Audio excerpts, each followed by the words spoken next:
Bonjour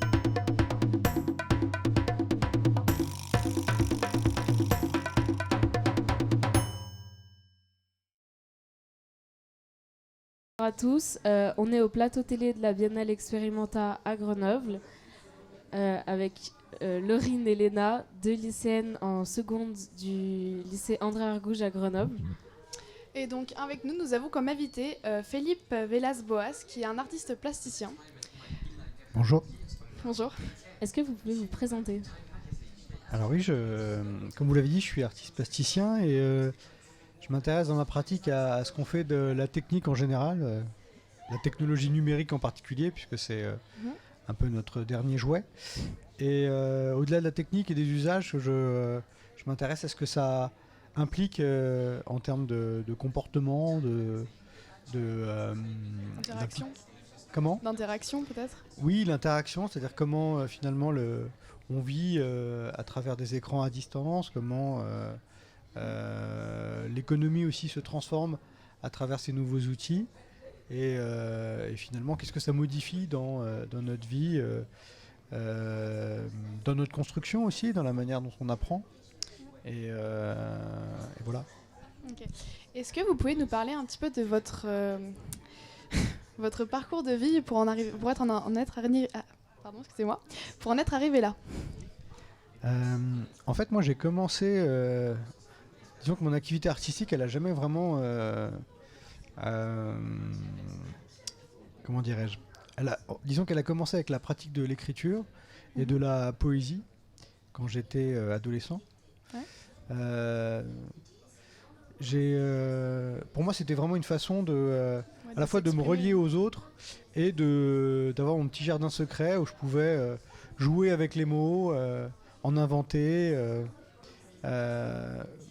et vraiment le mot important pour moi là-dedans c'est jouer, c'est me saisir du langage, de cette technique qui est l'écriture, avant même le numérique ou les algorithmes ou l'IA. Il y a une première technique chez les êtres humains qui est l'écriture. Et pour moi, c'était vraiment fondateur. Et il se trouve que le temps passant, mes parents m'ont dit, écoute, tu feras ce que tu veux dans la vie, mais tout ce qu'on veut, c'est que ça tienne debout. Et moi, je ne savais pas vraiment comment on pouvait gagner sa vie avec l'écriture et la poésie. Et un jour, en fait, il y a une prof de français, je crois que c'était en 4e, qui nous fait un cours qui prévoit un cours la semaine prochaine et nous dit venez avec des magazines, avec des pages de publicité, vous les déchirez, vous les ramenez. On va commencer le cours de figure de style, de rhétorique.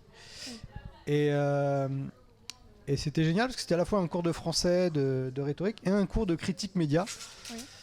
Et en fait, moi qui aimais déjà jouer avec les mots, j'ai vu dans cette façon d'écrire, je me suis dit, mais il y a des mecs qui sont rémunérés, qui sont payés à faire des figures de style pour des yaourts, des savons, des voitures, des meubles. Et bizarrement, j'ai vu une opportunité où je me suis dit, peut-être que je sais pas comment devenir un poète, mais je vois là une voie potentielle pour commencer à rentrer dans le milieu du travail. Et en fait, j'y suis allé, mais j'ai travaillé quelques années dans ce secteur-là de la publicité, du design d'interaction, des choses comme ça, storytelling.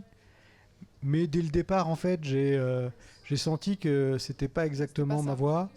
Et j'ai tout de suite développé des projets artistiques à côté, des interventions de rue, des installations interactives, avec toujours un texte qui m'accompagne pour la réflexion. Et puis, il y a de ça, disons, 6 ans à peu près. Moi, je m'étais dit, je veux pas arriver à 40 ans, là j'en ai un peu plus, en étant salarié. Et du coup, je m'étais dit, il faut absolument qu'au moins je tente l'aventure de travailler sur les sujets qui m'apportent. Et je voyais beaucoup d'artistes utiliser le numérique comme une nouvelle gouache, et utiliser beaucoup la lumière, donc une gouache électronique.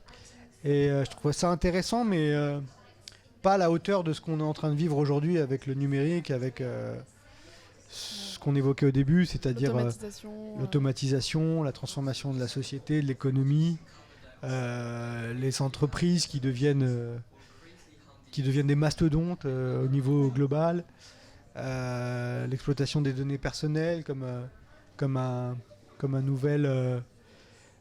nouveau pétrole, comme on dit, mais en tout cas une transformation qui touche toutes les sphères personnelles, professionnelles, spirituelles, même, je trouve.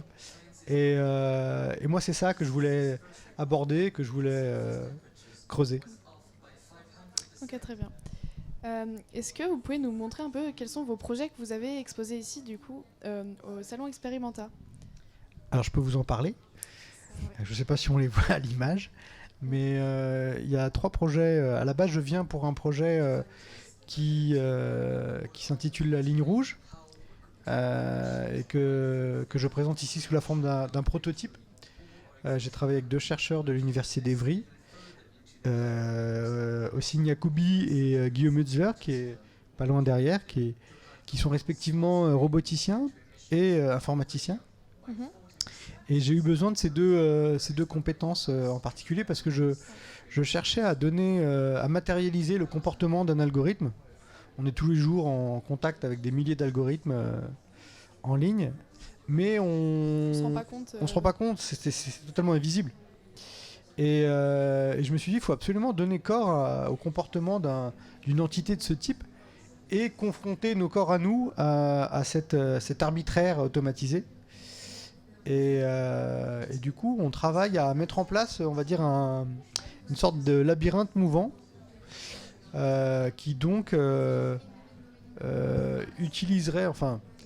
capterait, analyserait le passage des gens qui souhaitent le traverser pour, on va dire, complexifier, faciliter le déplacement dans l'espace public. Et c'est une idée générale sur l'automatisation et l'espace public, mais c'est surtout une envie de sortir de l'écran pour parler de la question du numérique et des algorithmes en général. Pour visualiser dans la vraie vie voilà, faire une expérience physique en fait d'un algorithme. Même si bien sûr, quand on interagit en ligne avec dans les réseaux sociaux ou qu'on va réserver un billet de train, on interagit aussi, mais là l'idée c'était d'impacter directement le corps. Donc ça c'est le premier projet qui est présenté au stade de prototype. Et pour compléter un petit peu la présentation, en discutant avec Experimenta, on a décidé de ramener des œuvres finalisées. C'est quand même l'idée à la base. Donc il y a 2 autres œuvres qui tournent aussi autour du sujet de l'automatisation. La première, c'est une œuvre qui s'appelle Data Driven et sans les mains en français. Oui. Donc l'idée de se faire conduire par un dispositif technique.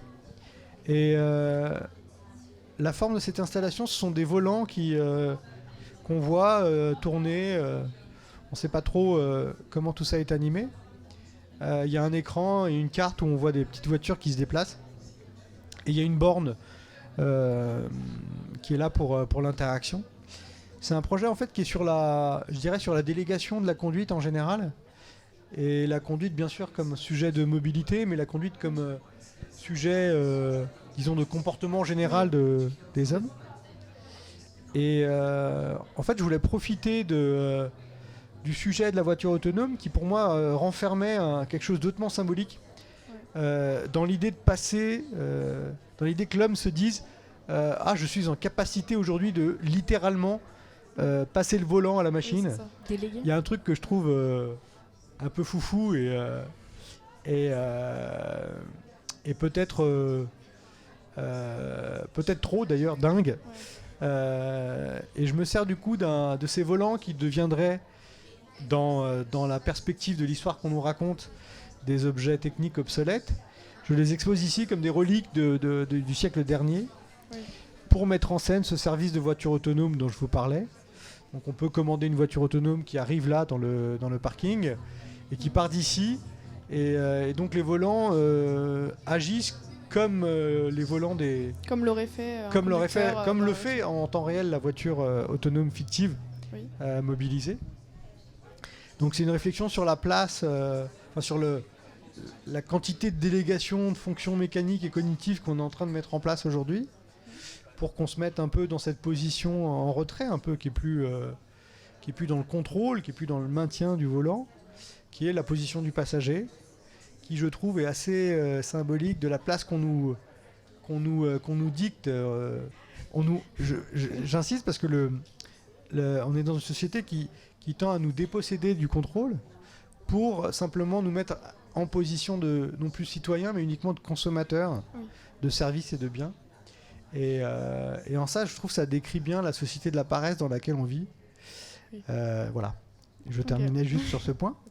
Et enfin, je présente une troisième installation interactive qui est une petite peau de banane robotisée qui s'appelle la peau de banane intelligente, qui est une réflexion autour de la notion de chute, d'erreur, d'accident.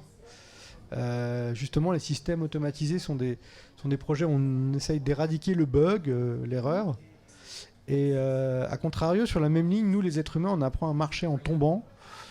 Et il m'a semblé intéressant d'utiliser ce symbole du gag de la peau de banane pour évoquer une ville intelligente du futur qui voudrait tellement mettre de papier bulle comme ça autour de nous qu'elle irait jusqu'à automatiser une peau de banane pour pas qu'on chute. Et donc évoquer ce paradoxe qui tend finalement à oublier que l'humanité, c'est aussi la culture de l'erreur, de l'accident, que ça nous construit en fait. Que apprendre à se relever, que ces accidents nous construisent. Sont bénéfiques à l'apprentissage. Voilà. Ok. Donc, est-ce que vous remettez en question l'automatisation dans la société peut-être ou dans le monde de notre temps? Oui, en partie. C'est-à-dire que ce que je remets en question, c'est sa diffusion. C'est ses usages absolument dans tous les pans de la société. On peut faire des choses magnifiques avec des algorithmes. Aujourd'hui, on se concentre essentiellement sur le profit. Bon, je pense qu'on pourrait faire d'autres trucs un peu plus sympas que amasser des tas de lingots d'or, quoi. Je sais pas. Oui. Écoutez, merci beaucoup d'être venu. Et merci. Je vous dis à bientôt sur la chaîne YouTube du coup de la Maison de l'Image de Grenoble.